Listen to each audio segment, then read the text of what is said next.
रामनगर में सोहन नाम का एक मछुआरा रहता था। उसके पास बड़ी सी नाव थी जिससे वह रोज सुबह जाकर नदी में मछलियां पकड़ा करता था। सोहन उस गांव का सबसे अमीर मछुआरा था।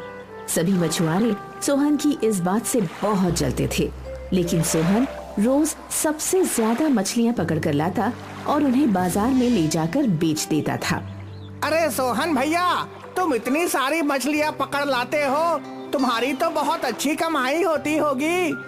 जो भी है ऊपर वाले की देन है, उनके वजह से सब कुछ भला चंगा चल रहा है। चलो इसी बात पर आज तुम्हारे तरफ से हम सभी को पार्टी। ऐसे ही सोहन का मछली का व्यापार ठीक ठाक चल रहा था। सोहन दिल का भला इंसान था, इसलिए उसके दोस्त हमेशा उससे पैसे ऐंठा करते थे। लेकिन इस बात से उसकी पत्नी विमला को बहुत जलन होती थी। क्या मिला आज तक किसी को भी समाज सेवा करके? और समाज सेवा करने की जरूरत ही क्या है? भगवान ने सबको हाथ पैर दिए हैं, खुद मेहनत करे और खुद खाए। तुम्हारी बात सही है भाग्यवान, लेकिन अब हमें किसी चीज की कोई जरूरत नहीं है, और यार दोस्त के साथ पार्टी करने में क्या बुराई है? ये सब दिखावा है, दिखावा। जरूरत के वक्त कोई साथ नहीं देता। एक दिन सोहन का पुराना मित्र रमेश सोहन से मिलने आता है। रमेश हमेशा से सोहन के पैसों पर नजर गड़ाए बैठा रहता था। क्या बात है, तुमने तो बहुत आलीशान घर बना लिया है, लेकिन क्या बताऊं, मेरा बिजनेस में बहुत नुकसान हो गया है। 2 वक्त की रोटी भी बड़ी मुश्किल से मिल रही है। ये तो बहुत ही बुरा हुआ। तुम्हें कुछ भी जरूरत हो तो मुझे बताना। लेकिन रमेश भाई साहब, आपके कपड़े और जूते देखकर तो ऐसा बिल्कुल नहीं लग रहा जैसे आपको खाने की कमी हो रही है। आपका पेट भी आपके शर्ट की बटन से बाहर झांक रहा है। ये सब तो पहले का है, हमारे पास नया खरीदने के लिए पैसे कहाँ हैं? सोहन रमेश को रोता देखकर उसे कुछ पैसे उधार दे देता है। रमेश वहाँ से खुशी खुशी पैसे लेकर चला जाता है, लेकिन विमला सोहन से गुस्सा हो जाती है। सोहन को हमेशा लगता था कि विमला उसे अच्छे काम करने से रोकती है, लेकिन ऐसा नहीं था। आज तो बड़ी सारी मछलियाँ हाथ लगी हैं, अच्छी कमाई होगी, इसे ले जाकर मार्केट में बेच देता हूँ। सोहन की मछलियाँ हाथों हाथ बिक जाती हैं। यह देखकर सोहन बहुत खुश होता है। जल्दी ही अपना सामान लेकर वापस घर चला जाता है। क्या हुआ, आज बहुत जल्दी घर आ गए? ज्यादा मछली हाथ नहीं लगी क्या? क्या बताऊं भाग्यवान, आज तो बहुत अच्छी बिक्री हुई। सारी मछलियाँ हाथों हाथ बिक गईं। थोड़ी देर बाद सोहन के घर के बाहर लोगों की भीड़ जमा हो जाती है और सभी सोहन मुर्दाबाद चिल्ला रहे थे। सोहन और विमला को समझ में नहीं आता है कि ये हो क्या रहा है। ये लोग ऐसे क्यों चिल्ला रहे हैं? पता नहीं, चलो बाहर चलकर देखते हैं। सोहन और विमला बाहर जाते हैं। वहाँ लोग काफी आक्रोशित थे। क्या हुआ भाई लोग, आप लोग इतने गुस्से में यहाँ पर क्यों चिल्ला रहे हैं? तुम्हारी मछलियाँ खाकर यहाँ सब लोगों के परिवार वाले बीमार हो गए हैं और कुछ लोग तो अस्पताल में भर्ती हैं। ऐसा कैसे हो सकता है? मैं तो हमेशा की तरह नदी से ताजा मछलियाँ पकड़ कर लाया था। वो सब हम नहीं जानते हैं। तुमको इन सब का पैसा वापस करना पड़ेगा, और तो और सबकी बीमारी का खर्चा उठाना पड़ेगा और मुआवजा भी देना पड़ेगा। सोहन को समझ में ही नहीं आ रहा था कि ये कैसे हो सकता है, लेकिन सोहन बहुत नेक दिल इंसान था, इसलिए वो सभी का पैसा वापस कर देता है और उनके बीमार रिश्तेदार को देखने अस्पताल भी जाता है। अब हमारे पास ज्यादा पैसे नहीं बचे हैं, सारे पैसे मछली खाकर बीमार पड़े लोगों को देने पड़े। अब बस ये घर और मेरी नाव बची है। नाव बेच देंगे तो फिर कमाएंगे कैसे? हमें ये घर बेचना पड़ेगा। ठीक है, हम तो अपनी जिंदगी तुम्हारे साथ नाव के ऊपर भी काट लेंगे। सोहन अपना घर बेच देता है। सोहन और विमला अपनी नाव पर जाकर रहने लगते हैं। सोहन हर रोज की तरह मछली पकड़कर बाजार में बेचने ले जाता है। मछली ले लो, ताजी मछली। पूरा दिन निकल जाता है, लेकिन सोहन की एक भी मछली नहीं बिकती है। सोहन पूरी तरह से निराश हो जाता है। अरे सोहन, तुम्हारी अभी तक एक भी मछली नहीं बिकी। क्या बताऊं, सुबह से कोशिश कर रहा हूं, लेकिन कोई मछली नहीं खरीद रहा। सभी कोई तुम्हारी मछली से डर गए हैं। सभी को अपनी जान प्यारी है। कोई भी अपनी बीवी बच्चों को बीमार थोड़ी ना करना चाहता है। लेकिन उसमें हमारी कोई गलती नहीं थी और हम इस गलती को सुधार चुके हैं। लेकिन हम लोग तुम पर भरोसा करें भी तो कैसे? एक बार धोखा खाया हुआ इंसान वापस धोखा नहीं खाना चाहता है। सोहन अपने मित्र के मुंह से ऐसी बात सुनकर निराश हो जाता है और वापस विमला के पास नाव पर चला जाता है। क्या हुआ? आज आने में बहुत देर हो गई। लगता है अच्छी कमाई हुई है। ऐसा कुछ भी नहीं है। आज एक भी मछली नहीं बिकी। कोई हमसे मछली खरीदना नहीं चाहता है। तो क्यों ना आप अपने दोस्त रमेश से मदद मांगे? आखिरकार आपने भी तो उसकी जरूरत के वक्त पर मदद की थी ना। अब सब कुछ बदल गया है। जब तक मेरे पास पैसे थे लोग मुझसे मदद मांगने आया करते थे, लेकिन अब सब लोग मेरी हालत का मजाक उड़ा रहे हैं। हम कल फिर से मछलियाँ पकड़कर नदी के उस पार वाले गांव में बेचने जाएंगे। वहाँ हमें कोई नहीं जानता है। ठीक है, तुम कहती हो तो कल हम उस गांव में भी जाकर देख लेते हैं। अगले दिन सोहन और विमला जब मछलियाँ पकड़ने पानी में अपनी नाव को नदी में उतारते हैं तो बाकी मछुआरे उनका विरोध करने लगते हैं। तुम नदी के पानी में अपनी नाव नहीं उतार सकते। ऐसा क्यों बोल रहे हो मदन भैया? एक बार तुम हम सबकी जान खतरे में डाल चुके हो, लेकिन अब हम ऐसा नहीं करने देंगे। ठीक है, हम अपनी नाव लेकर इस गांव से चले जाते हैं। विमला और सोहन अपनी नाव लेकर नदी में निकल जाते हैं और घंटों तक पानी में चलते रहते हैं। उन्हें आसपास कोई गांव नजर नहीं आता। तभी विमला को पानी में सोने की तरह चमकती हुई एक मछली नजर आती है। विमला तुरंत जाल पानी में डालकर उस सुनहरी मछली को पकड़ लेती है। ये तो कोई जादुई मछली लगती है। इसका रंग तो देखो, सोने की तरह चमक रहा है। अगर सुनहरी मछली को बाजार में बेचेंगे तो अच्छी कीमत मिलेगी। हमें मछली को संभाल कर रखना चाहिए और हम इस मछली का फार्मिंग करेंगे और इसके सुनहरे अंडों को बाजार में बेचेंगे। तुमने वो कहावत नहीं सुनी, सोना देने वाली मुर्गी को काटा नहीं जाता? सही कहा तुमने। विमला और सोहन एक गांव में पहुंचते हैं और वहां पर अपनी नाव बेचकर थोड़ी जमीन खरीदकर वहां पर तालाब बनाते हैं और सुनहरी मछली की फार्मिंग शुरू करते हैं। कुछ ही दिनों में सुनहरी मछली सुनहरे अंडे देती है। हम इस सोने के अंडे को बेचकर ढेर सारे पैसे कमा लेंगे। धीरे धीरे सोने के अंडे को बेचकर विमला और सोहन फिर से अमीर बन जाते हैं और वापस अपने गांव चले जाते हैं। सोहन के पास पैसे देखकर गांव वाले फिर से सोहन से पैसे मांगने आ जाते हैं। अरे दोस्तों की बातों का बुरा नहीं मानते हैं, तू तो मेरा जिगरी यार है। झूठी दोस्ती का दिखावा करना बंद कर दो। हमें जब जरूरत थी तो तुमने हमें ताना मारकर हमारा मजाक बनाया। चले जाओ यहाँ से। सोहन इंसान को पहचानने लगा था और धोखेबाज दोस्तों से दूर ही रहता था। सुनहरी मछली की मदद से उसकी जिंदगी अच्छे से कट रही थी। श्रीरामपुर एक छोटा सा गांव था। इस गांव के अधिकतर लोग किसान थे। इन्हीं में से एक था केशव। केशव बहुत ही मेहनती था। वो ज्यादा से ज्यादा समय अपने खेतों में काम करने में बिताया करता था और सूर्यास्त के बाद ही घर लौटता था। दरवाजे पे उसकी बेटी चुटकी उसका इंतजार किया करती थी। पापा आ गए, पापा आ गए। और अपने पापा को देखते ही उसे लिपट जाती थी। आप आ गए पापा, मैं आप ही का इंतजार कर रही थी पापा। पता है आज स्कूल में हमें पेड़ लगाना सिखा रहे थे। फिर क्या, मुझे तो पहले से ही पेड़ लगाना आता था। टीचर ने पूछा कि चुटकी तुझे ये सब कैसे आता है, तो मैंने गर्व से बोला कि मेरे पापा किसान है। अरे वाह, ये हुई ना बात।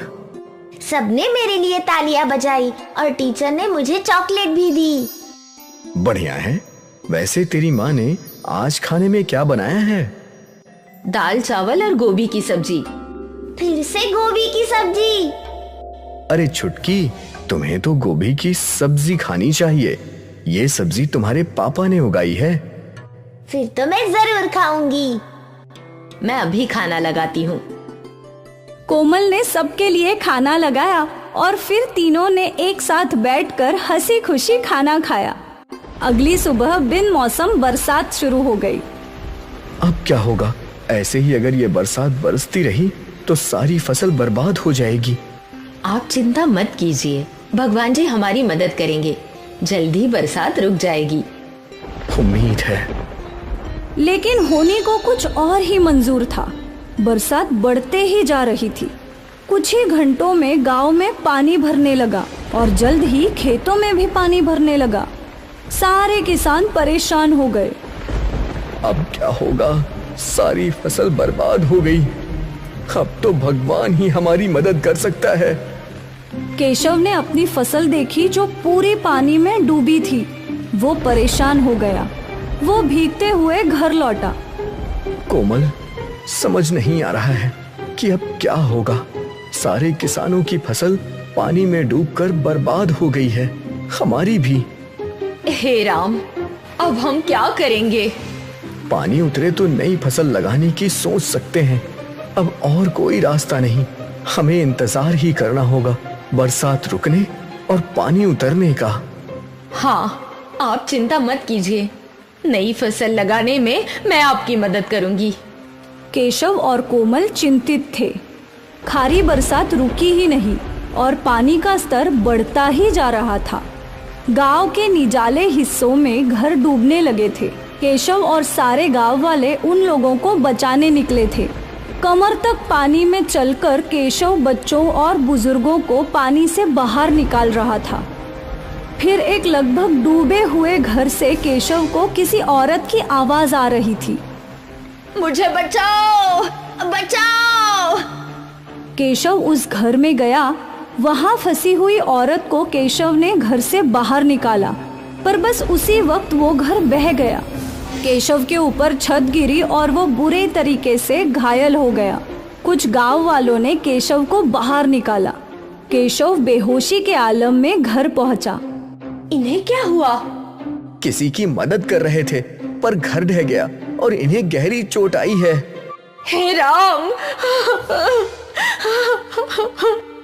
कोमल केशव की देखभाल करने लगी और कुछ ही देर में डॉक्टर आ गए। लगता है कोई भारी चीज इनके सिर पर गिरी है। इन्हें कब होश में आएगा ये पता नहीं। पर कोई तो इलाज होगा इनको ठीक करने का। शहर में MRI स्कैन करके पता कर सकते हैं कि इन्हें क्या हुआ है। पर भारी बरसात के कारण शहर जाने वाले सारे रास्ते बंद हैं। अगले कुछ दिनों तक इनकी घर पर ही देखभाल करनी होगी। ठीक है। डॉक्टर दवाई देकर चले गए। माँ, पापा ठीक तो हो जाएंगे ना? हाँ, भगवान जी है ना। कुछ देर बाद चुटकी सो गई, पर कोमल को चिंता के कारण नींद ही नहीं आ रही थी। अगली सुबह बरसात थम गई और खेतों से पानी उतरने लगा। किसान वापस तैयार हो गए नई फसल बोने के लिए। यहाँ केशव तो बिस्तर पे था तो कोमल तैयार हो गई खेती करने। चुटकी बेटा, अपने पापा का ख्याल रखना। मैं खेतों में थोड़ा काम करके आती हूँ। ठीक है माँ।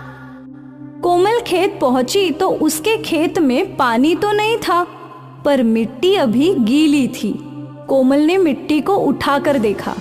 इस मिट्टी में कोई भी फसल कैसे उगेगी, लेकिन मुझे कोशिश करनी चाहिए।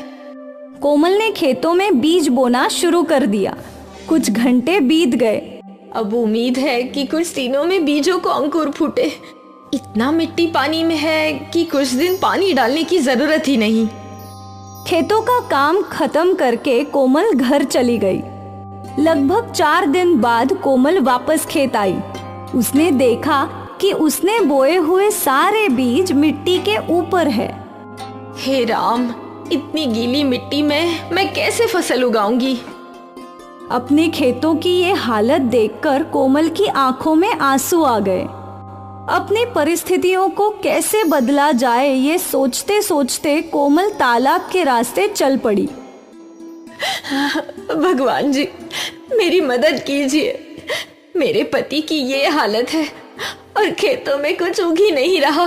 ऐसा चलता रहा तो मेरा पूरा परिवार बर्बाद हो जाएगा। भगवान जी। कोमल रो रही थी और तभी उसके सामने तालाब से एक मत्स्य कन्या आई। पुत्री, रो मत पुत्री। देवी, कैसे ना रो, आप तो मेरी परिस्थिति जानती है। मेरे पति को होश ही नहीं आ रहा और हमारे खेत पानी की वजह से बर्बाद हो गए हैं। मत्स्य कन्या ने अपनी जादू से एक घड़ा बनाया। ये लो पुत्री, इसके अंदर जादुई बीज है। तुम इन्हें अपने खेतों में बो दो।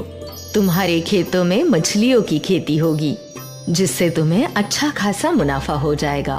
और इस घड़े में जो पानी बचेगा वो भी जादुई है। उस पानी को अपने पति के माथे पर लगाना, वो तुरंत ही जाग जाएंगे।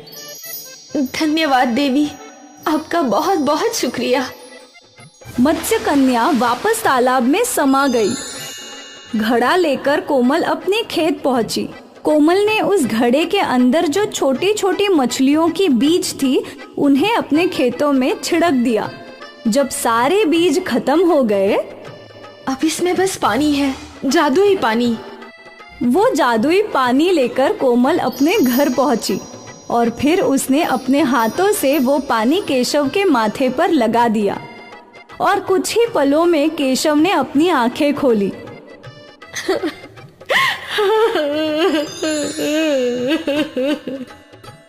कोमल, छुटकी। पापा। चुटकी ने अपने पिता को गले लगाया। केशव और कोमल की आंखों में अभी भी आंसू थे। मैं कितने दिनों से बेहोश था? 5 दिनों से। आपको होश इस जादुई पानी से आ गया है। कोमल ने केशव को जादुई पानी और मत्स्य कन्या की घटना बताई। मछलियों की खेती? हाँ, मैंने बीज बिखेर दिए हैं। ठीक है, खेत चलो, देखते हैं। जब तीनों खेत पहुँचे तो वहाँ जमीन में मछलियाँ लगी हुई थी। ये तो अद्भुत है। हाँ, उस देवी ने कहा था कि इस फसल से हमारा अच्छा खासा मुनाफा होगा। हाँ बिल्कुल। केशव और कोमल ने सारी मछलियाँ जमीन से बाहर निकाली। फिर इन मछलियों को बेचकर उन दोनों का अच्छा खासा मुनाफा हो गया। सोचा नहीं था कि उस बाढ़ के बाद हमको पेट भर के खाना भी नसीब होगा, पर ये देखो, हमें इतने सारे पैसे मिल गए। ये सब उस जादुई मत्स्य कन्या की कृपा है। केशव और कोमल ने उस मत्स्य कन्या का धन्यवाद किया। केशव ने बाढ़ में फंसे लोगों की मदद की और मत्स्य कन्या ने केशव और उसके परिवार की मदद की। इसलिए कहते हैं, कर भला तो हो भला। विष्णु ने अपने समाज के बाहर शादी की थी, इसलिए उसे गांव से दूर रहने की सजा मिली थी। विष्णु अपर्णा अपनी बेटी पल्लवी के साथ खाड़ी के पास रहते थे। रोज सवेरे विष्णु मजदूरी के लिए दूसरे गांव निकल जाया करता था। रास्ते में वो पल्लवी को भी उसके स्कूल छोड़ता था। यहाँ घर में अपर्णा अकेली रहती थी। घर का सारा काम करने के बाद भी उसके पास समय रहता था, इसलिए वो खाड़ी से मछलियाँ पकड़ती थी। रोज मछलियाँ पकड़ पकड़ कर अपर्णा इस काम में माहिर हो गई थी। अब वो अपने हाथ से ही मछलियाँ पकड़ सकती थी। ये हुई ना बात, आज तो मछली फ्राई पकाऊंगी। जो भी मछली अपर्णा खाड़ी में पकड़ती थी, उसे वो घर ले जाकर साफ करके पकाया करती थी। खुशबू तो बहुत अच्छी आ रही है, उम्मीद है स्वाद भी अच्छा ही होगा। शाम को जब विष्णु और पल्लवी घर लौटते थे, तो अपर्णा उन्हें खाने के साथ साथ मछली भी देती थी। चक्कर बताओ, आज कैसी बनी है? माँ, इसमें चखना क्या है? आपने बनाई है तो अच्छी ही बनाई होगी। अच्छा, ऐसी बात है? हाँ माँ, मैं जब आपके हाथ से बनी मछली अपने दोस्तों को खिलाती हूँ ना, तो वो लोग पूरा डिब्बा चट कर जाते हैं और फिर बोलते हैं कि तेरी माँ बहुत अच्छी मछली बनाती है। अच्छी बात है। हाँ हाँ, मछली तो तुम बहुत ही अच्छी बनाती हो अपर्णा, इसमें कोई शक नहीं। मछली से याद आया, मैं सोच रही हूँ कि मैं रोज ज्यादा मछलियाँ पकड़कर उन्हें बाजार में बेचूं। इससे मुझे कुछ पैसे भी मिल जाएंगे। हाँ, बेच तो सकती हो, तुम्हें तो मछलियाँ पकड़ना भी आता है। हाँ? तो कल से ही काम की शुरुआत करती हूँ। अगले दिन अपर्णा ने कई सारी मछलियाँ पकड़ी और फिर उन्हें एक टोकरी में रखकर बाजार की तरफ चल पड़ी। ताजा ताजा मछलियाँ, आज की पकड़ी है, बिल्कुल ताजा मछलियाँ हैं। मीठे पानी की मछलियाँ हैं क्या? नहीं दीदी, खारे पानी की मछलियाँ हैं, खाड़ी की। नहीं नहीं, मुझे नहीं चाहिए। कई लोग अपर्णा के पास मछलियाँ देखने आए, लेकिन बहुत ही कम लोगों ने मछलियाँ खरीदी। ये देखकर अपर्णा निराश हो गई। कोई बात नहीं, आज का पहला दिन है, हो सकता है कि कुछ दिनों में मछलियों की बिक्री अच्छी हो। अपर्णा ने खुद को दिलासा दिया और टोकरी लेकर घर की ओर निकल गई। अगले दिन भी अपर्णा ने ताजी मछलियाँ पकड़ी और उन्हें बेचने के लिए बाजार पहुँची। मछलियाँ ले लो, ताजी ताजी मछलियाँ। आज भी वही हाल था, मछलियाँ बिक ही नहीं रही थी। ऐसा कई दिनों तक होता रहा और फिर अपर्णा पूरी तरह निराश हो गई। वो मछलियों की भरी हुई टोकरी लेकर घर पहुंची। उदास होकर उसने खाना पकाया। विष्णु जब घर लौटा तो वो समझ गया था कि उसकी पत्नी का मूड खराब है। क्या बात है अपर्णा? सोचा था कि मछलियाँ बेचकर कुछ पैसे कमा लूंगी, पर मेरी मछलियाँ तो कोई खरीदता ही नहीं। अरे मछलियों के बदले अगर तुम अपना मछली भात बेचती तो सब खरीदते। आप भी ना मेरा मजाक उड़ा रहे हैं। अरे नहीं नहीं, मैं तुम्हारा मजाक क्यों उड़ाऊंगा? मैं सच बोल रहा हूँ। तुम स्वादिष्ट मछली भात बनाती हो और मछलियाँ खुद ही पकड़ती हो, तो तुम दाम भी कम रख सकती हो। एक बार सोच कर देखो। विष्णु ये बात बोलकर घर के बाहर चला गया और अपर्णा इस बात के बारे में सोचने लगी। सभी लोग मेरी मछली भात की तारीफ करते हैं, तो मैं एक बार कोशिश करके देख ही सकती हूँ। मुझे तो वैसे भी पैसे ही कमाने हैं, मछली से कमाऊं या फिर मछली भात से, क्या फर्क पड़ता है। अब अपर्णा के चेहरे पर मुस्कान आई और वो एक और कोशिश करने के लिए तैयार थी। अगले दिन अपर्णा ने ताजी मछलियाँ पकड़ी और फिर उन मछलियों को पकाया। जब सब तैयार हो गया तो अपर्णा ने एक डिब्बे में मछली और दूसरे डिब्बे में भात भर लिया और वो झोला लेकर घर से बाहर निकल गई। अपर्णा बाजार में पहुंची। मछली भात, बस 25 रुपए में मछली भात। मछली भात सुनते ही ग्राहक खींचे चले आए। ताजा मच्छी है ना? हाँ, आज सुबह ही पकड़ी है। ठीक है, मुझे एक प्लेट दे दो। अपर्णा ने उस आदमी को एक प्लेट मछली भात दी। वो आदमी वहीं खड़े रहकर खाने लगा। उसकी मछली की खुशबू फैलने लगी और कई और ग्राहक अपर्णा के पास आए। मुझे भी एक प्लेट देना।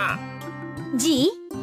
जैसे जैसे ग्राहक आते जा रहे थे, अपर्णा सभी को मछली भात देती जा रही थी। वो खुश थी। हर प्लेट के उसे 25 रुपए मिल रहे थे और थोड़ी देर में ही उसका सारा मछली भात खत्म हो गया और वो अपने घर की ओर चल पड़ी। शाम को जब विष्णु घर आया तो अपर्णा ने विष्णु के सामने जलेबी रखी। जलेबी? अरे ये किस खुशी में? तुम खाओ तो बताती हूँ।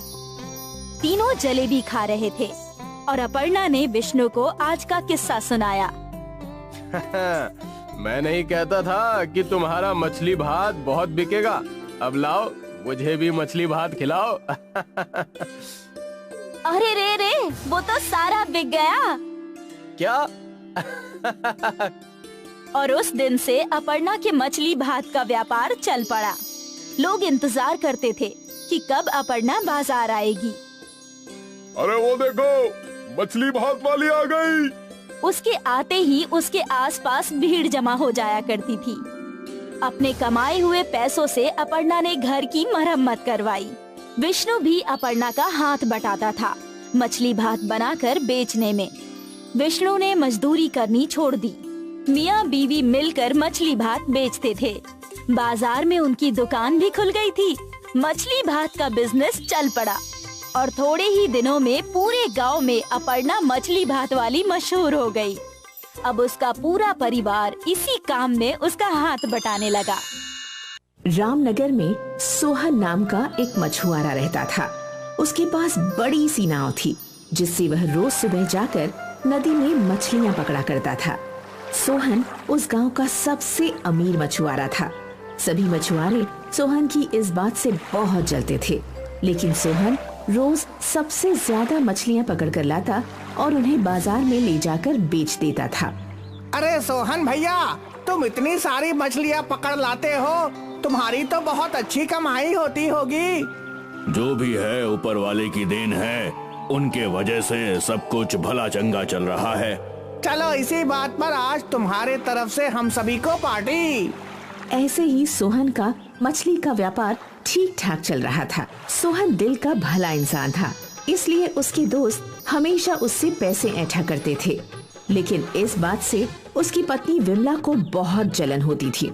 क्या मिला आज तक किसी को भी समाज सेवा करके? और समाज सेवा करने की जरूरत ही क्या है? भगवान ने सबको हाथ पैर दिए हैं, खुद मेहनत करे और खुद खाए। तुम्हारी बात सही है भाग्यवान, लेकिन अब हमें किसी चीज की कोई जरूरत नहीं है, और यार दोस्त के साथ पार्टी करने में क्या बुराई है? ये सब दिखावा है, दिखावा। जरूरत के वक्त कोई साथ नहीं देता। एक दिन सोहन का पुराना मित्र रमेश सोहन से मिलने आता है। रमेश हमेशा से सोहन के पैसों पर नजर गड़ाए बैठा रहता था। क्या बात है, तुमने तो बहुत आलीशान घर बना लिया है, लेकिन क्या बताऊं, मेरा बिजनेस में बहुत नुकसान हो गया है। 2 वक्त की रोटी भी बड़ी मुश्किल से मिल रही है। ये तो बहुत ही बुरा हुआ। तुम्हें कुछ भी जरूरत हो तो मुझे बताना।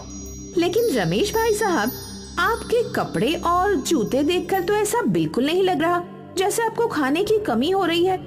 आपका पेट भी आपके शर्ट की बटन से बाहर झांक रहा है। ये सब तो पहले का है, हमारे पास नया खरीदने के लिए पैसे कहाँ हैं? सोहन रमेश को रोता देखकर उसे कुछ पैसे उधार दे देता है। रमेश वहाँ से खुशी खुशी पैसे लेकर चला जाता है, लेकिन विमला सोहन से गुस्सा हो जाती है। सोहन को हमेशा लगता था कि विमला उसे अच्छे काम करने से रोकती है, लेकिन ऐसा नहीं था। आज तो बड़ी सारी मछलियाँ हाथ लगी हैं, अच्छी कमाई होगी, इसे ले जाकर मार्केट में बेच देता हूँ। सोहन की मछलियाँ हाथों हाथ बिक जाती हैं। यह देखकर सोहन बहुत खुश होता है। जल्दी ही अपना सामान लेकर वापस घर चला जाता है। क्या हुआ, आज बहुत जल्दी घर आ गए? ज्यादा मछली हाथ नहीं लगी क्या? क्या बताऊं भाग्यवान, आज तो बहुत अच्छी बिक्री हुई। सारी मछलियाँ हाथों हाथ बिक गईं। थोड़ी देर बाद सोहन के घर के बाहर लोगों की भीड़ जमा हो जाती है और सभी सोहन मुर्दाबाद चिल्ला रहे थे। सोहन और विमला को समझ में नहीं आता है कि ये हो क्या रहा है। ये लोग ऐसे क्यों चिल्ला रहे हैं? पता नहीं, चलो बाहर चलकर देखते हैं। सोहन और विमला बाहर जाते हैं। वहाँ लोग काफी आक्रोशित थे। क्या हुआ भाई लोग, आप लोग इतने गुस्से में यहाँ पर क्यों चिल्ला रहे हैं? तुम्हारी मछलियाँ खाकर यहाँ सब लोगों के परिवार वाले बीमार हो गए हैं और कुछ लोग तो अस्पताल में भर्ती हैं। ऐसा कैसे हो सकता है? मैं तो हमेशा की तरह नदी से ताजा मछलियाँ पकड़ कर लाया था। वो सब हम नहीं जानते हैं। तुमको इन सब का पैसा वापस करना पड़ेगा, और तो और सबकी बीमारी का खर्चा उठाना पड़ेगा और मुआवजा भी देना पड़ेगा। सोहन को समझ में ही नहीं आ रहा था कि ये कैसे हो सकता है, लेकिन सोहन बहुत नेक दिल इंसान था, इसलिए वो सभी का पैसा वापस कर देता है और उनके बीमार रिश्तेदार को देखने अस्पताल भी जाता है। अब हमारे पास ज्यादा पैसे नहीं बचे हैं, सारे पैसे मछली खाकर बीमार पड़े लोगों को देने पड़े। अब बस ये घर और मेरी नाव बची है। नाव बेच देंगे तो फिर कमाएंगे कैसे? हमें ये घर बेचना पड़ेगा। ठीक है, हम तो अपनी जिंदगी तुम्हारे साथ नाव के ऊपर भी काट लेंगे। सोहन अपना घर बेच देता है। सोहन और विमला अपनी नाव पर जाकर रहने लगते हैं। सोहन हर रोज की तरह मछली पकड़कर बाजार में बेचने ले जाता है। मछली ले लो, ताजी मछली। पूरा दिन निकल जाता है, लेकिन सोहन की एक भी मछली नहीं बिकती है। सोहन पूरी तरह से निराश हो जाता है। अरे सोहन, तुम्हारी अभी तक एक भी मछली नहीं बिकी। क्या बताऊं, सुबह से कोशिश कर रहा हूं, लेकिन कोई मछली नहीं खरीद रहा। सभी कोई तुम्हारी मछली से डर गए हैं। सभी को अपनी जान प्यारी है। कोई भी अपनी बीवी बच्चों को बीमार थोड़ी ना करना चाहता है। लेकिन उसमें हमारी कोई गलती नहीं थी और हम इस गलती को सुधार चुके हैं। लेकिन हम लोग तुम पर भरोसा करें भी तो कैसे? एक बार धोखा खाया हुआ इंसान वापस धोखा नहीं खाना चाहता है। सोहन अपने मित्र के मुंह से ऐसी बात सुनकर निराश हो जाता है और वापस विमला के पास नाव पर चला जाता है। क्या हुआ? आज आने में बहुत देर हो गई। लगता है अच्छी कमाई हुई है। ऐसा कुछ भी नहीं है। आज एक भी मछली नहीं बिकी। कोई हमसे मछली खरीदना नहीं चाहता है। तो क्यों ना आप अपने दोस्त रमेश से मदद मांगे? आखिरकार आपने भी तो उसकी जरूरत के वक्त पर मदद की थी ना। अब सब कुछ बदल गया है।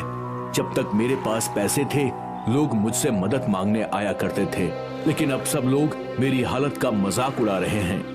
हम कल फिर से मछलियाँ पकड़कर नदी के उस पार वाले गांव में बेचने जाएंगे। वहाँ हमें कोई नहीं जानता है। ठीक है, तुम कहती हो तो कल हम उस गांव में भी जाकर देख लेते हैं।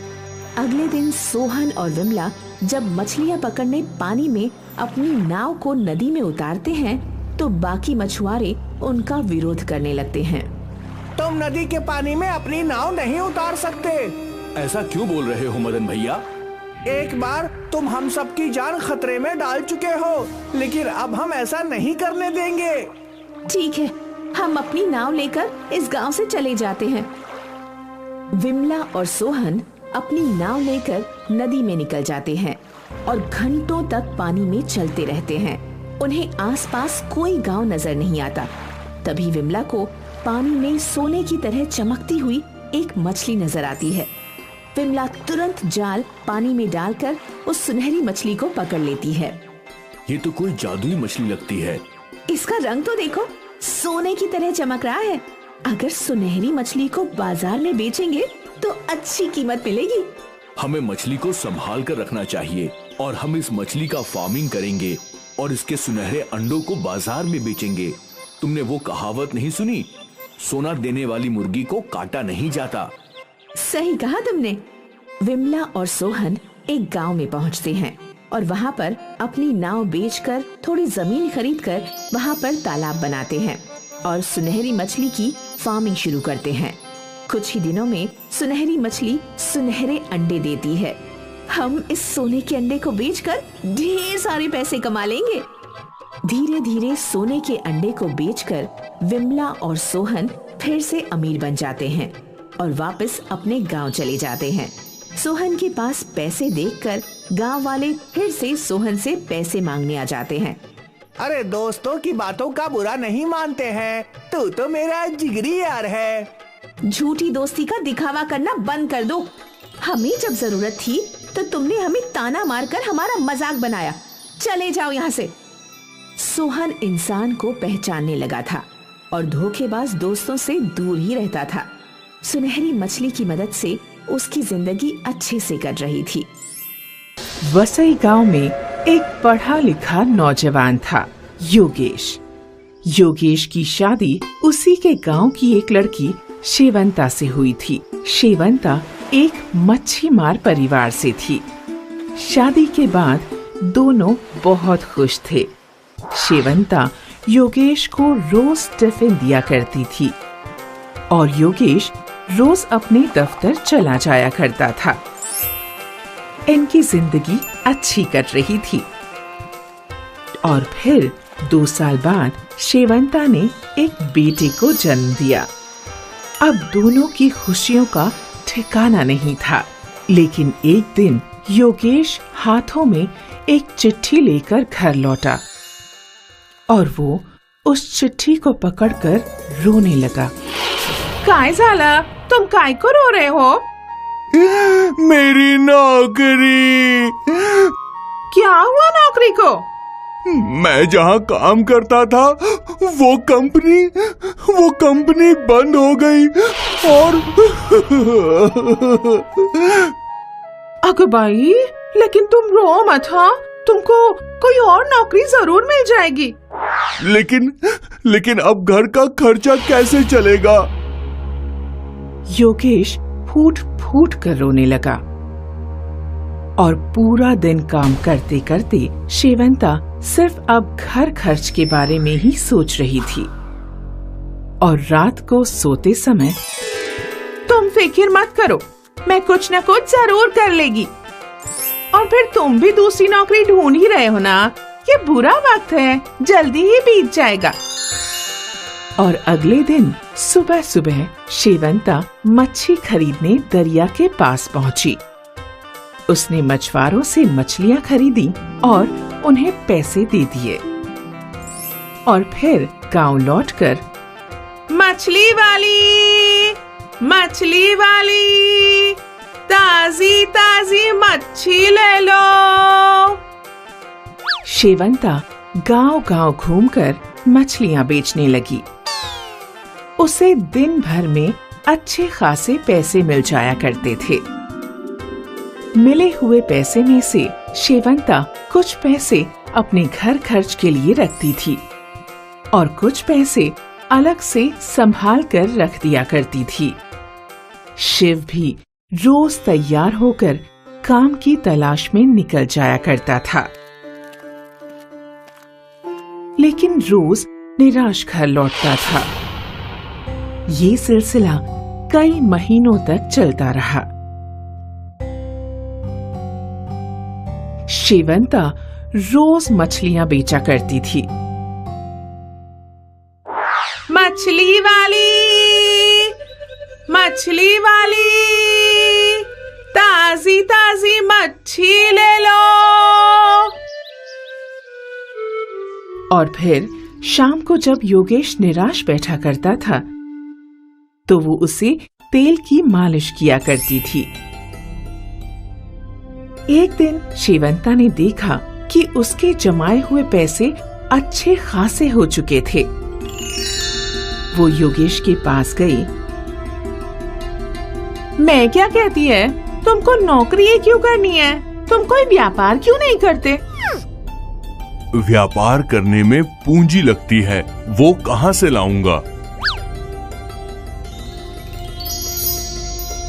शेवंता वो बचाए हुए पैसे ले आई।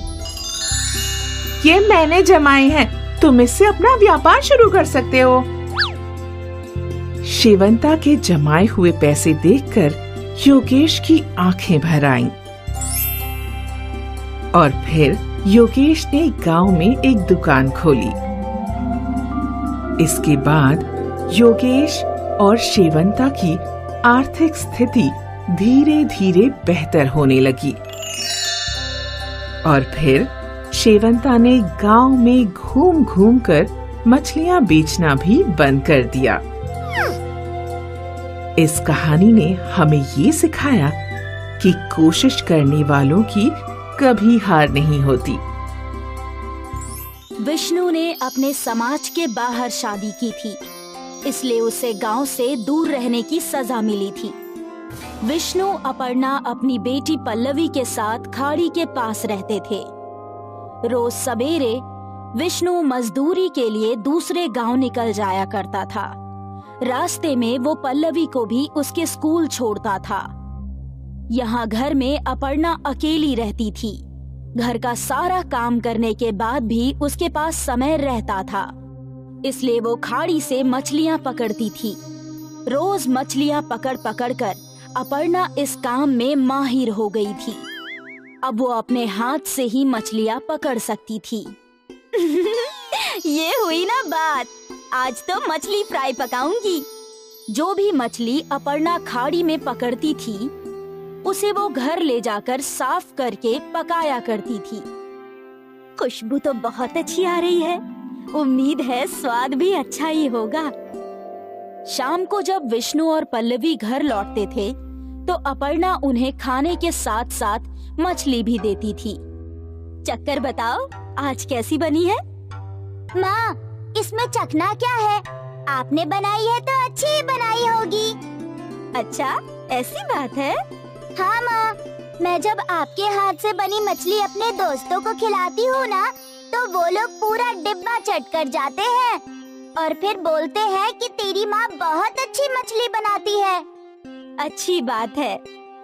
हाँ हाँ, मछली तो तुम बहुत ही अच्छी बनाती हो अपर्णा, इसमें कोई शक नहीं। मछली से याद आया, मैं सोच रही हूँ कि मैं रोज ज्यादा मछलियाँ पकड़कर उन्हें बाजार में बेचूं। इससे मुझे कुछ पैसे भी मिल जाएंगे। हाँ, बेच तो सकती हो, तुम्हें तो मछलियाँ पकड़ना भी आता है, हाँ? तो कल से ही काम की शुरुआत करती हूँ। अगले दिन अपर्णा ने कई सारी मछलियाँ पकड़ी और फिर उन्हें एक टोकरी में रखकर बाजार की तरफ चल पड़ी। ताजा ताजा मछलियाँ, आज की पकड़ी है, बिल्कुल ताजा मछलियाँ हैं। मीठे पानी की मछलियाँ हैं क्या? नहीं दीदी, खारे पानी की मछलियाँ हैं, खाड़ी की। नहीं नहीं, मुझे नहीं चाहिए। कई लोग अपर्णा के पास मछलियाँ देखने आए, लेकिन बहुत ही कम लोगों ने मछलियाँ खरीदी। ये देखकर अपर्णा निराश हो गई। कोई बात नहीं, आज का पहला दिन है, हो सकता है कि कुछ दिनों में मछलियों की बिक्री अच्छी हो। अपर्णा ने खुद को दिलासा दिया और टोकरी लेकर घर की ओर निकल गई। अगले दिन भी अपर्णा ने ताजी मछलियाँ पकड़ी और उन्हें बेचने के लिए बाजार पहुँची। मछलियाँ ले लो, ताजी ताजी मछलियाँ। आज भी वही हाल था, मछलियाँ बिक ही नहीं रही थी। ऐसा कई दिनों तक होता रहा और फिर अपर्णा पूरी तरह निराश हो गई। वो मछलियों की भरी हुई टोकरी लेकर घर पहुंची। उदास होकर उसने खाना पकाया। विष्णु जब घर लौटा तो वो समझ गया था कि उसकी पत्नी का मूड खराब है। क्या बात है अपर्णा? सोचा था कि मछलियाँ बेचकर कुछ पैसे कमा लूंगी, पर मेरी मछलियाँ तो कोई खरीदता ही नहीं। अरे मछलियों के बदले अगर तुम अपना मछली भात बेचती तो सब खरीदते। आप भी ना मेरा मजाक उड़ा रहे हैं। अरे नहीं नहीं, मैं तुम्हारा मजाक क्यों उड़ाऊंगा? मैं सच बोल रहा हूँ। तुम स्वादिष्ट मछली भात बनाती हो और मछलियाँ खुद ही पकड़ती हो, तो तुम दाम भी कम रख सकती हो। एक बार सोच कर देखो। विष्णु ये बात बोलकर घर के बाहर चला गया और अपर्णा इस बात के बारे में सोचने लगी।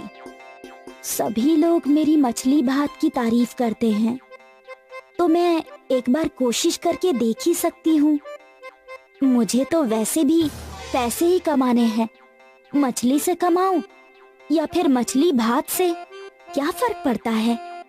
अब अपर्णा के चेहरे पर मुस्कान आई और वो एक और कोशिश करने के लिए तैयार थी। अगले दिन अपर्णा ने ताजी मछलियाँ पकड़ी और फिर उन मछलियों को पकाया। जब सब तैयार हो गया तो अपर्णा ने एक डिब्बे में मछली और दूसरे डिब्बे में भात भर लिया और वो झोला लेकर घर से बाहर निकल गई। अपर्णा बाजार में पहुंची। मछली भात, बस 25 रुपए में मछली भात। मछली भात सुनते ही ग्राहक खींचे चले आए। ताजा मच्छी है ना? हाँ, आज सुबह ही पकड़ी है। ठीक है, मुझे एक प्लेट दे दो। अपर्णा ने उस आदमी को एक प्लेट मछली भात दी। वो आदमी वहीं खड़े रहकर खाने लगा। उसकी मछली की खुशबू फैलने लगी और कई और ग्राहक अपर्णा के पास आए। मुझे भी एक प्लेट देना। जी। जैसे जैसे ग्राहक आते जा रहे थे, अपर्णा सभी को मछली भात देती जा रही थी। वो खुश थी। हर प्लेट के उसे 25 रुपए मिल रहे थे और थोड़ी देर में ही उसका सारा मछली भात खत्म हो गया और वो अपने घर की ओर चल पड़ी। शाम को जब विष्णु घर आया तो अपर्णा ने विष्णु के सामने जलेबी रखी। जलेबी? अरे ये किस खुशी में? तुम खाओ तो बताती हूँ। तीनों जलेबी खा रहे थे और अपर्णा ने विष्णु को आज का किस्सा सुनाया। मैं नहीं कहता था कि तुम्हारा मछली भात बहुत बिकेगा। अब लाओ, मुझे भी मछली भात खिलाओ। अरे रे, वो तो सारा बिक गया। क्या? और उस दिन से अपर्णा के मछली भात का व्यापार चल पड़ा। लोग इंतजार करते थे कि कब अपर्णा बाजार आएगी। अरे वो देखो, मछली भात वाली आ गई। उसके आते ही उसके आसपास भीड़ जमा हो जाया करती थी। अपने कमाए हुए पैसों से अपर्णा ने घर की मरम्मत करवाई। विष्णु भी अपर्णा का हाथ बटाता था मछली भात बनाकर बेचने में। विष्णु ने मजदूरी करनी छोड़ दी। मियाँ बीवी मिलकर मछली भात बेचते थे। बाजार में उनकी दुकान भी खुल गई थी। मछली भात का बिजनेस चल पड़ा और थोड़े ही दिनों में पूरे गांव में अपर्णा मछली भात वाली मशहूर हो गई। अब उसका पूरा परिवार इसी काम में उसका हाथ बटाने लगा। साहस नगर में विक्रम नाम का एक मछुआरा रहा करता था, जिससे राज्य के सारे लोग प्यार किया करते थे। अगर मदद की बात करें तो वो हमेशा लोगों की मदद के लिए आगे रहता था। और तो और हर दिन वो अपने घर गरीब लोगों को खाना भी खिलाया करता था। ये लीजिए, थोड़ा और खा लीजिए। मगर बेटा, तुम क्या खाओगे? आप मेरी चिंता मत कीजिए, आप बस पेट भर के खाना खाइए। बेटा, तुम्हारा बहुत बहुत शुक्रिया। तुम हम गरीब लोगों के लिए इतना सब कुछ करते हो। जी, ये तो मेरा कर्तव्य है। लोगों की मदद करना तो हर इंसान का धर्म होता है। अगर मुझे मौका मिले तो मैं तो कभी भी इस राज्य के गरीब लोगों को भूखा सोने ही ना दूं। और दूसरी ओर साहस नगर के राजा अमर सिंह अपने सेना अध्यक्ष और सेनापति को भेंट देने में लगे रहते हैं। तब राजा अपने मंत्री और सलाहकार भानु से कहते हैं, इस राज्य में ऐसा कोई नहीं जो मुझसे बड़ा दानवीर है। अगर मैं पूरे राज्य में ढूंढूं तो भी मुझे कहीं मुझसे बड़ा दानवीर नहीं मिलेगा। अगर मुझे ऐसा व्यक्ति मिल गया तो मैं उसे आधा राज्य दान देने के लिए तैयार हूँ। महाराज, मुझे खेद है कि मैं आपकी बात काट रहा हूँ, मगर शायद मैं एक ऐसे इंसान को जानता हूँ जो अपने ही राज्य में रहता है और उसका नाम विक्रम है। हालांकि वो पेशे से मछुआरा है, लेकिन पूरे राज्य में उसकी नेकी और दानवीरता के चर्चे हैं। अगर ऐसा है तो हमें उसे जाकर देखना चाहिए और परीक्षा लेनी चाहिए। क्यों, तुम साथ में तो चलोगे ना भानु? महाराज, आपकी बात को मैं कैसे टाल सकता हूँ? मगर महाराज, हम ऐसे जाएंगे तो उसे हमारे बारे में पता चल जाएगा। इसीलिए हम भेष बदल कर जाएंगे भानु। राजा अमर सिंह और भानु दोनों एक आम नागरिक के वेश में विक्रम से मिलने आते हैं। राजा और भानु वहां पहुंचते हैं और विक्रम से कहते हैं, अरे बेटा, हमारी थोड़ी मदद कर दोगे? जी कहिए, क्या मदद चाहिए आपको? वो हमें इस नदी के उस पार जाना था। क्या तुम अपनी नाव में हमें बिठा सकते हो? वैसे तो इस नाव में इतनी जगह नहीं है, मगर आप लोगों को मैं नदी के उस पार पहुंचा दूंगा, चिंता मत कीजिए। तुम्हारा बहुत बहुत शुक्रिया। विक्रम राजा और भानु दोनों को नदी के उस पार ले जाता है और भानु विक्रम से कहता है, धन्यवाद बेटा, बस कुछ खाने को मिल जाता तो और अच्छा हो जाता। आप लोग चिंता मत कीजिए, मेरे घर चलिए, मैं खाने का प्रबंध करता हूँ। विक्रम राजा और भानु दोनों को अपने घर ले जाता है और खाना बनाकर उन्हें परोसता है। विक्रम, तुम भी हमारे साथ बैठकर खाना खाओ। वो खाना बस इतना ही था आज, मैं कल खाना खा लूंगा। आप बस पेट भरकर खाना खा लीजिए, मेरा पेट उसी से भर जाएगा।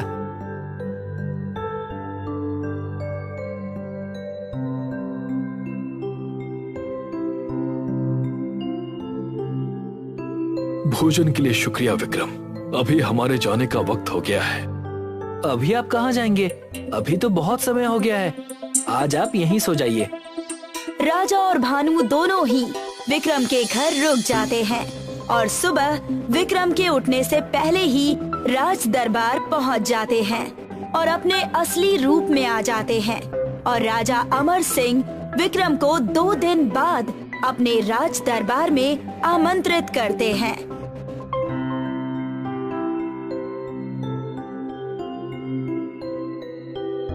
आओ विक्रम, आओ, स्वागत है तुम्हारा इस दरबार में। आपका धन्यवाद महाराज, पर क्या मैं जान सकता हूँ कि मुझे यहाँ क्यों बुलाया गया है? मैं और मेरे सलाहकार भानु दोनों ही तुमसे 2 दिन पहले एक आम इंसान के भेष में मिलने आए थे और तुमने हमारी बहुत मदद की थी। मैंने तुम्हारे बारे में बहुत सुना था, बस उसी का प्रशिक्षण करने आया था। जो बातें मैंने तुम्हारे बारे में सुनी थी, तुम बिल्कुल वैसे ही निकले।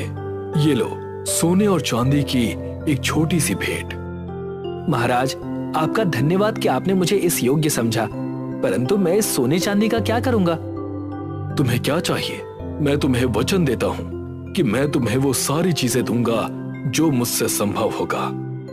शुक्रिया महाराज, मैं आपसे एक छोटी सी चीज मांगना चाहता हूँ। आपको हर रोज मेरे घर एक चावल का कण 2 गुना करके भेजना होगा। जैसे एक चावल का कण पहले दिन और दूसरे दिन 2 चावल का कण और तीसरे दिन 4 चावल के कण, इस तरह से मेरे घर भिजवा दीजिए। बस इतनी सी बात विक्रम, जैसा तुमने कहा वैसा ही होगा। शुक्रिया महाराज। विक्रम राज दरबार से अपने घर चला जाता है और राजा अमर सिंह भानु से कहने लगते हैं, विक्रम नेक इंसान तो जरूर है, मगर बुद्धिमता की कमी है इस मछुआरे में। मैंने उसके सामने सोना चांदी देने का प्रस्ताव रखा, मगर उसने उसे छोड़कर चावल के कण का सौदा किया। मैं भी ये देखकर अचंभित हूँ महाराज। राजमहल के चावल के खजाने से हर रोज चावल के कण दुगने होकर विक्रम के घर जाने लगे और देखते ही देखते 1 बोरी, फिर 2, फिर करीब 1 महीने बाद चावल के खजाने से बहुत सारी बोरियां विक्रम के घर जाने लगी और विक्रम सारे चावल की बोरियां राज्य के गरीब लोगों में बांट देता है, जिस पर भानु राजा से कहते हैं, महाराज, चावल की बहुत सारी बोरियां विक्रम के घर पर भेजी जा रही हैं। कुछ चावल की बोरियों से मैं गरीब थोड़ी ना हो जाऊंगा। धीरे धीरे सारे राज्य के लोग विक्रम के घर चावल लेने आने लगते हैं और पूरे राज्य में विक्रम का ही नाम गूंज रहा होता है। और ये बात भानु जाकर राजा अमर सिंह को बताता है। महाराज, पूरे राज्य में इस विक्रम का ही गुणगान हो रहा है। कहीं ऐसा ना हो कि हमारे अन्न कोष में से चावल लेते लेते वो हमारा ही तख्ता पलट कर दे।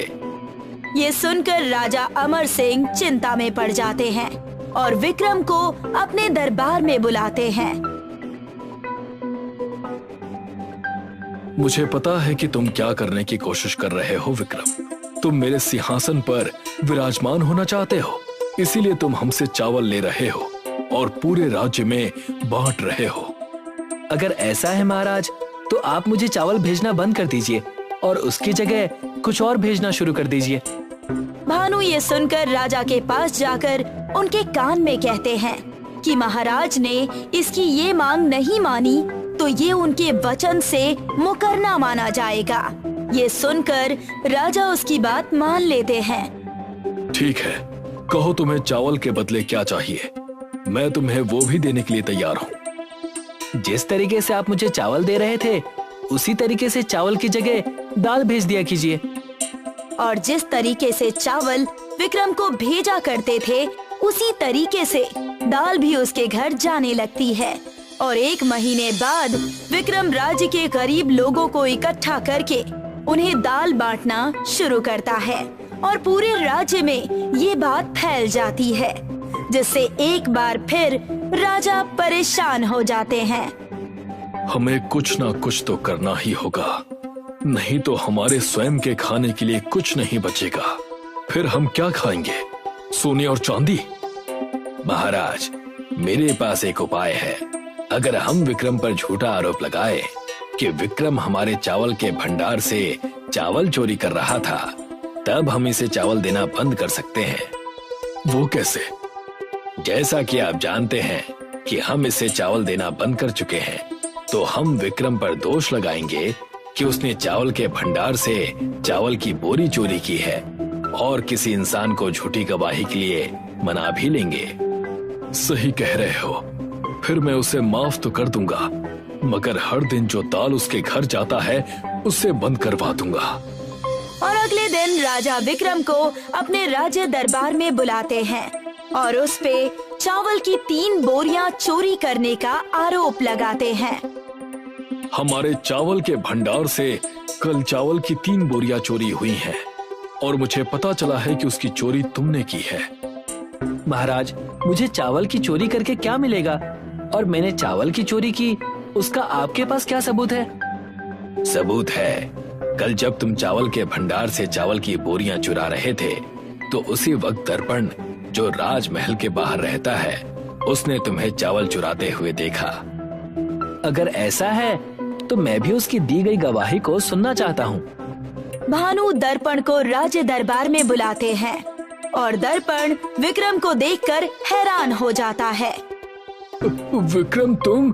मुझे पता होता कि मुझे तुम्हारे खिलाफ झूठी गवाही देनी है तो मैं कभी इस बात के लिए राजी नहीं होता।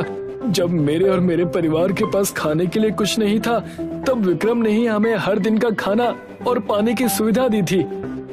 मगर तुम यहाँ कर क्या रहे हो?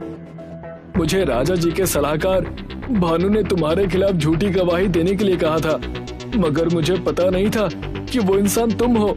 विक्रम, मुझे क्षमा कर दो। ये सुनकर राजा और भानु दोनों अपनी गलती मान लेते हैं। मुझे क्षमा कर देना विक्रम। मुझे लगा कि तुम मेरे द्वारा दिए गए चावल और दाल को लेकर उसका इस्तेमाल मेरे खिलाफ ही करोगे। इसकी कोई जरूरत नहीं है महाराज। अगर मुझे सत्ता चाहिए होती या मुझे अमीर बनना होता, तो जब आप मुझे सोना चांदी दे रहे थे, तभी मैं सारे सोने और चांदी को मांग लेता। मैं तो बस एक मछुआरा हूँ जो लोगों की सेवा करना चाहता है। आपका बहुत बहुत शुक्रिया महाराज। आपने जो चावल और दाल मुझे दिए थे, उसके कारण आज पूरे नगर में कोई भी खाली पेट नहीं सोता। सच में आज तक तुम जैसा नेक और दानवीर मछुआरा कहीं नहीं देखा। तुमने मुझे आज सिखाया कि दानवीर का दिल उसकी असली पहचान होती है, जिसका परिचय वो दूसरों की मुश्किलों में उनकी मदद करके दिखाता है।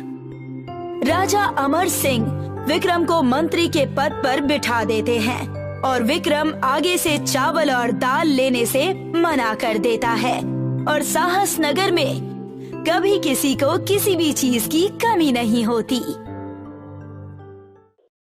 श्रीरामपुर एक छोटा सा गांव था। इस गांव के अधिकतर लोग किसान थे। इन्हीं में से एक था केशव। केशव बहुत ही मेहनती था। वो ज्यादा से ज्यादा समय अपने खेतों में काम करने में बिताया करता था और सूर्यास्त के बाद ही घर लौटता था। दरवाजे पे उसकी बेटी चुटकी उसका इंतजार किया करती थी। पापा आ गए, पापा आ गए। और अपने पापा को देखते ही उसे लिपट जाती थी। आप आ गए पापा, मैं आप ही का इंतजार कर रही थी पापा। पता है, आज स्कूल में हमें पेड़ लगाना सिखा रहे थे। फिर क्या, मुझे तो पहले से ही पेड़ लगाना आता था।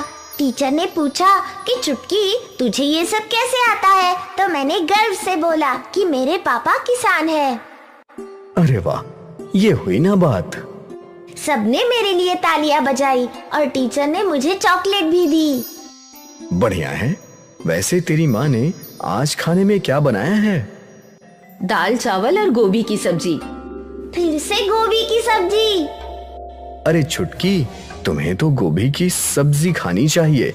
ये सब्जी तुम्हारे पापा ने उगाई है। फिर तो मैं जरूर खाऊंगी। मैं अभी खाना लगाती हूँ। कोमल ने सबके लिए खाना लगाया और फिर तीनों ने एक साथ बैठकर हंसी खुशी खाना खाया। अगली सुबह बिन मौसम बरसात शुरू हो गई। अब क्या होगा? ऐसे ही अगर ये बरसात बरसती रही तो सारी फसल बर्बाद हो जाएगी। आप चिंता मत कीजिए, भगवान जी हमारी मदद करेंगे। जल्दी बरसात रुक जाएगी। उम्मीद है। लेकिन होने को कुछ और ही मंजूर था। बरसात बढ़ते ही जा रही थी। कुछ ही घंटों में गांव में पानी भरने लगा और जल्द ही खेतों में भी पानी भरने लगा। सारे किसान परेशान हो गए। अब क्या होगा? सारी फसल बर्बाद हो गई। अब तो भगवान ही हमारी मदद कर सकता है। केशव ने अपनी फसल देखी जो पूरी पानी में डूबी थी। वो परेशान हो गया। वो भीगते हुए घर लौटा। कोमल, समझ नहीं आ रहा है कि अब क्या होगा। सारे किसानों की फसल पानी में डूबकर बर्बाद हो गई है, हमारी भी। हे राम, अब हम क्या करेंगे? पानी उतरे तो नई फसल लगाने की सोच सकते हैं। अब और कोई रास्ता नहीं। हमें इंतजार ही करना होगा बरसात रुकने और पानी उतरने का। हाँ, आप चिंता मत कीजिए। नई फसल लगाने में मैं आपकी मदद करूंगी।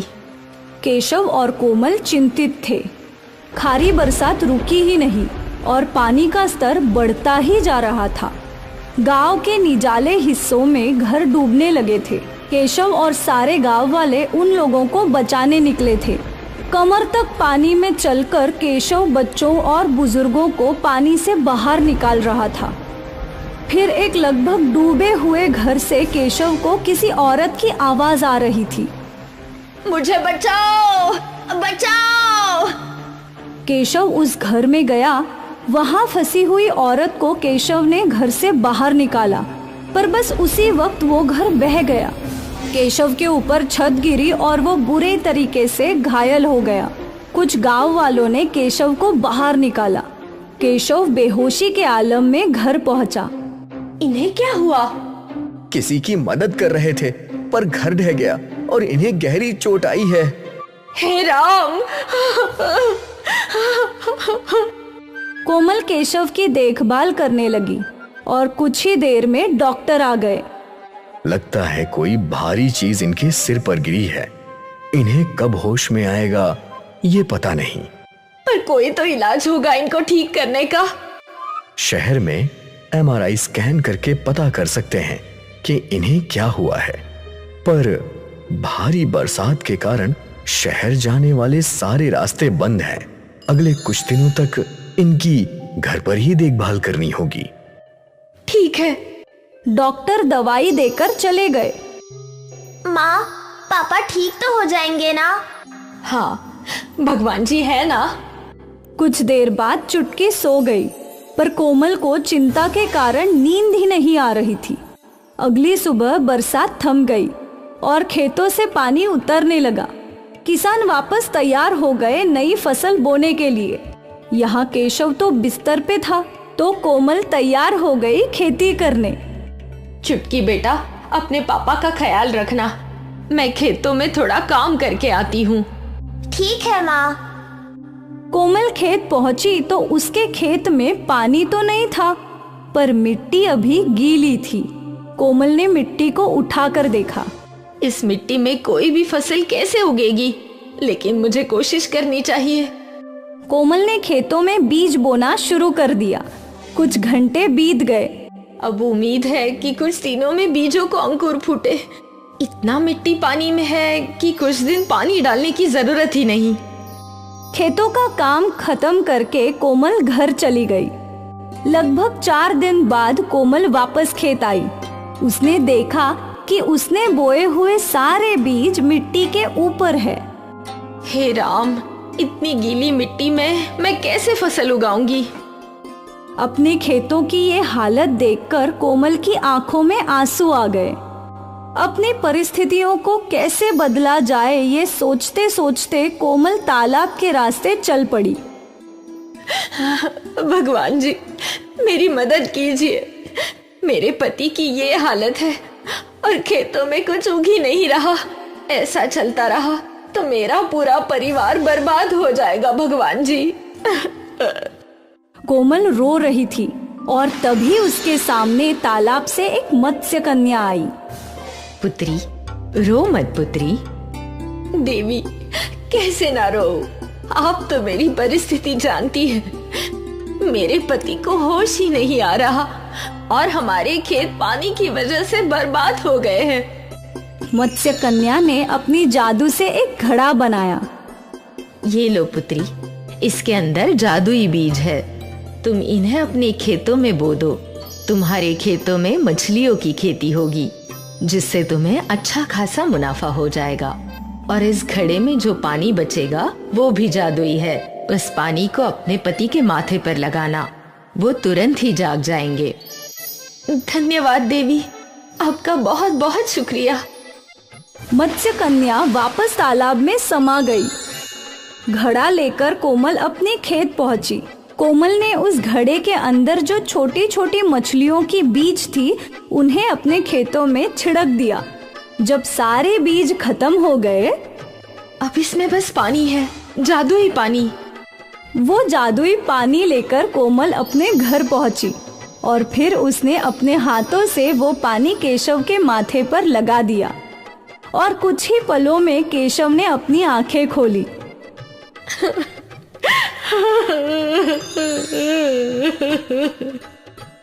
कोमल, छुटकी। पापा। चुटकी ने अपने पिता को गले लगाया। केशव और कोमल की आंखों में अभी भी आंसू थे। मैं कितने दिनों से बेहोश था? 5 दिनों से। आपको होश इस जादुई पानी से आ गया है। कोमल ने केशव को जादुई पानी और मत्स्य कन्या की घटना बताई। मछलियों की खेती? हाँ, मैंने बीज बिखेर दिए हैं। ठीक है, खेत चलो, देखते हैं।